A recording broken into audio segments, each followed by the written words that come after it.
நியாயம் வெற்றி பெற வேண்டும், தர்மம் வெற்றி பெற வேண்டும், நம்முடைய அரசியலமைப்பு சட்டம் காப்பாற்றப்பட வேண்டும், நம்முடைய ஜனநாயகம் காப்பாற்றப்பட வேண்டும், மதச்சார்பின்மை கொள்கை காப்பாற்றப்பட வேண்டும், நாம் எல்லோரும் ஒற்றுமையாக இருக்க வேண்டும்.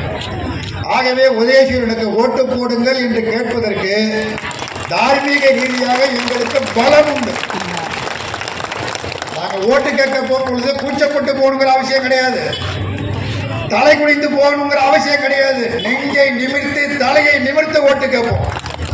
ஏன் தெரியுமா? சொன்னதை செய்து விட்டு வந்திருக்கிறோம். 5 ஆண்டு காலத்தில் சொன்னதை செய்து விட்டு வந்திருக்கிறோம். கொரோனா, எடப்பாடி முதலமைச்சர் இருந்த பொழுது கொரோனா, எதிர்கட்சி தலைவர் இன்றைக்கு நம்முடைய முதலமைச்சர், நாங்கள் எல்லாருமா சேர்ந்து ஒருத்தருக்கும் ஒரு வேலை இல்லை, கடை திறக்கல, தொழிற்சாலை திறக்கல, எதுவுமே இல்லை. ஆகவே ஒரு கார்டுக்கு ஒரு 5000 பணம் கொடுங்கன்னு கேட்டோம். எடப்பாடி என்ன சொன்னாரு?